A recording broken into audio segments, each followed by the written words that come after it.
तो दोस्तों शुरू करते हैं आज की इंफ्रा न्यूज। पहली खबर जो आ रही है वो है हमारे स्टार्टअप इकोसिस्टम से रिलेटेड, जहां पर क्वीन सिटी कर्नाटका प्लान के बाद में एक आर्टिस्ट इलस्ट्रेशन सामने आया है स्विफ्ट सिटी का। बेसिकली ये लोकेटेड होगा सरजापुर बेंगलुरु कर्नाटका में, और यहाँ पर स्विफ्ट का मतलब है startup work spaces, innovation, finance and technology. Basically यहाँ की गवर्नमेंट ट्राई कर रही है कि एक इंडस्ट्रियल डेवलपमेंट क्लस्टर बनाया जा सके, जहाँ पे जैसे नाम यहाँ पे सजेस्ट कर रहा है प्रॉपर स्टार्टअप्स के ऊपर ध्यान दे, और 1000 एकड़ की जगह इसके लिए वो रिजर्व करने वाले हैं। जो यहाँ के large and medium industries minister है उनके द्वारा लैंड कहाँ पे होगा, कौन कौन इसमें इन्वॉल्व होगा, इसके बारे में बताया गया। इंडस्ट्रियल एरियाज डेवलपमेंट बोर्ड जो है कर्नाटक का, KIADB, उन्होंने ऑलरेडी रिक्वेस्ट फॉर प्रपोजल्स जो है वो कंसल्टेंट्स के लिए बुला ली है, जो कि DPR बनाने काम करेंगे। तो यहाँ पर जल्द ही कर्नाटका में एक और इकोनॉमिकली एक्टिव रीजन बनने वाला है। अगली खबर दोस्तों आ रही है हमारी इंडियन नेवी से, जिन्होंने स्टार्ट कर दिया है process to build a state of the art combat training centre in Karwar.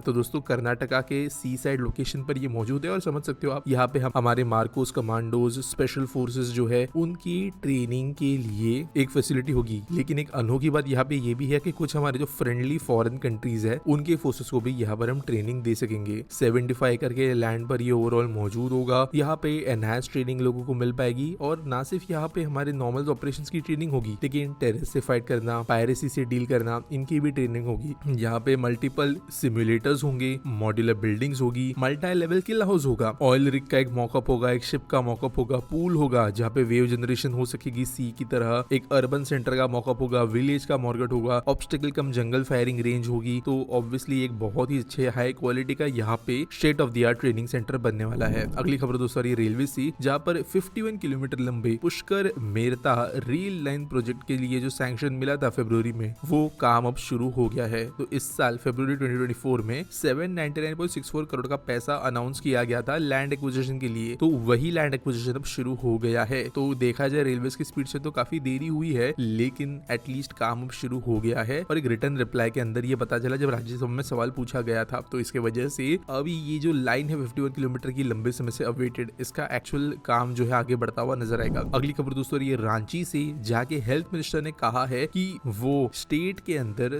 2 नए रिम्स बनाएंगे, जो basically Ranchi institute of medical sciences है, और रिम्स 2 के नाम से इनको जाना जाएगा। इसके लिए 1000 करोड़ का खर्च वो करेंगे। 200 बेड के ये हॉस्पिटल्स होंगे, जहाँ पर हॉस्पिटल मैनेजर्स वगैरह होंगे, और यहाँ पे जल्दी साइट इंस्पेक्शन वगैरह भी शुरू होगा। वैसे एक मेडिकल कॉलेज जामताड़ा में बन रहा है, जिसके लिए क्लियरेंस ऑलरेडी दे दी गई है। अब दूसरे कॉलेजेस कहाँ पर बनेंगे, कैसे बनेंगे, ये थोड़े दिनों बाद पता चल जाएगा। अगली खबर दोस्तों जो आ रही है वो है बेंगलुरु के नम्मा मेट्रो के रेवेन्यू से आई खबर से रिलेटेड। तो 19.5 किलोमीटर लंबी येलो लाइन मेट्रो जो RV रोड से लेके मोमसंद्रा के बीच में जाती है, जो वैसे जनवरी में शुरू होने वाली है। तो दोस्तों 230 करोड़ रुपए ऑलरेडी कमा लिए हैं। तो दोस्तों ये लाइन वैसे शुरू नहीं हुई है, लेकिन फिर कमाई हुई है। वो है इनके 3 IT-BT कंपनीज के द्वारा साइन किए गए अग्रीमेंट से रिलेटेड। तो ये अग्रीमेंट्स की वजह से इनको पैसा मिला है। और बेसिकली आपको पता ही होगा कि जो नाम दिए जाते हैं स्टेशन के पहले, LIC ये, टेक्नो ये, तो उस टाइप का ये एक डील है, जिसके अंतर्गत एडवर्टाइजिंग राइट्स जल्दी सेल कर दिए गए हैं। जनवरी से ये लाइन शुरू होगी पैसेंजर्स के लिए, ऐसा बोला जा रहा है। अगली खबर दोस्तों जो आ रही है वो है मंगलुरु कर्नाटका से, जाके गवर्नमेंट ने कहा है कि 250 करोड़ रुपए की वो फंडिंग देने वाले हैं न्यू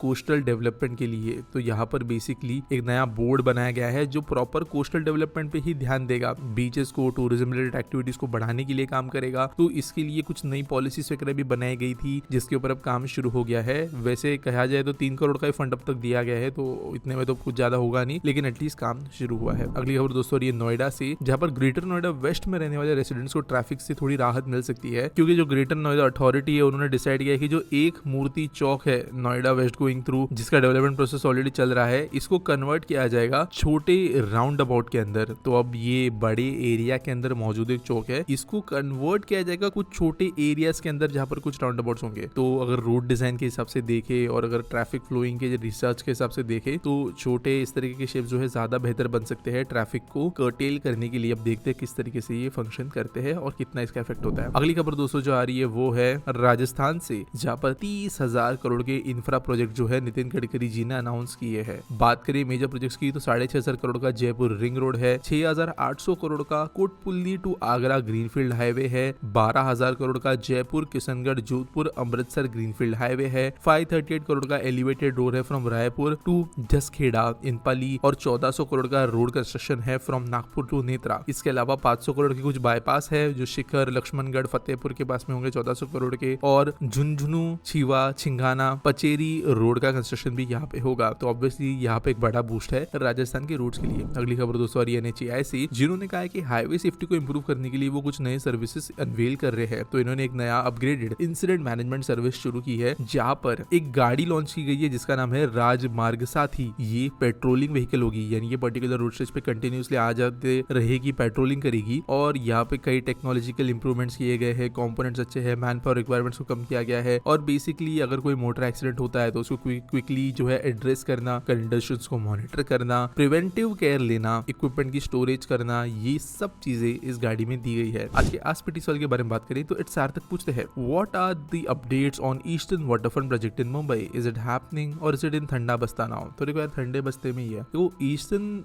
वाटरफ्रंट प्रोजेक्ट जो है ना, वो एक प्रोजेक्ट आप नहीं बोल सकते, क्योंकि यहाँ पे लैंड अथॉरिटीज अलग अलग आ जाती है। अब जो क्रूज टर्मिनल वाला काम था, छोटा वाला, वो बहुत समय से कंप्लीट और अभी अच्छे खासे नंबर में क्रूजेस आना शुरू हो गई है भारत में। इनफैक्ट कुछ दिन पहले तो लोगों को लगा था स्पेसशिप आ गया था, इतनी बड़ी क्रूज शिप आई थी। अभी जो नया क्रूज टर्मिनल है बड़ा वाला इंटरनेशनल लेवल का, उसके ऊपर काम चल रहा है। तो ये भी वाटरफ्रंट प्रोजेक्ट के ही पार्ट थे। लेकिन जो मेन हमने वीडियोस वगैरह देखे थे ना, बड़े बड़े स्काई स्क्रैपर्स, ये वो बनता है पोर्ट की जमीन पे, या कहीं तो पोर्ट ट्रस्ट की जमीन पे। उसको डील करना थोड़ा मुश्किल है। और साथ साथ कहीं ना कहीं पे अगर हम बात करें तो जो भी कोई एक बहुत बड़ा एरिया ऑफ डेवलपमेंट जनरेट हो जाता है ना, तो उस शहर का जो रियल एस्टेट लॉबी है उसको थोड़ी तकलीफ होती है कि मार्केट डाइल्यूट हो जाता है। ज्यादा जमीन अवेलेबल होगी, ज्यादा प्रोजेक्ट्स अवेलेबल होंगे, तो कंपटीशन बढ़ जाता है। तो वो भी कहीं ना कहीं पे इफेक्ट करता है प्रोजेक्ट के आगे बढ़ने से। इसके अलावा अगर बात करें लैंड एक्विजिशन की भी, क्योंकि सरकार बॉडी बना के पोर्ट ट्रस्ट से जमीन ले ले, तो यार ये साउथ मुंबई की समुद्री जमीन है, कोस्ट के बाजू वाली, तो ऑब्वियसली बहुत महंगी होगी। और पोर्ट ट्रस्ट की जमीन ज्यादा, मैं मानता हूँ बहुत जगह पे खाली पड़ी है, लेकिन बहुत जगह पे जो है काफी फंक्शनल भी है, बहुत ज्यादा वहाँ पे काम भी होते हैं। तो मल्टीपल रीजन है जिसकी वजह से प्रोजेक्ट ठंडे बस्ते में। साथ साथ ये प्रोजेक्ट अब आगे बढ़ेगा नहीं बढ़ेगा, इसका बाकी का डिजाइन क्या होगा, वो सब भी अभी खबरें नहीं है। कुछ अपडेट अगर आएगा तो मैं वीडियो इस पे जरूर बनाऊंगा। उम्मीद करता हूँ आपको वीडियो अच्छी लगी होगी। अगर आपके पास कोई न्यूज सबमिट करने के लिए है तो आपको डिस्क्रिप्शन में एक लिंक मिल जाएगी, जिसके जरिए आप न्यूज सबमिट कर सकते हो। बाकी वीडियो अच्छा लगा होगा तो लाइक करना, कमेंट करना, सब्सक्राइब करना, और मिलेंगे अगले वीडियो में।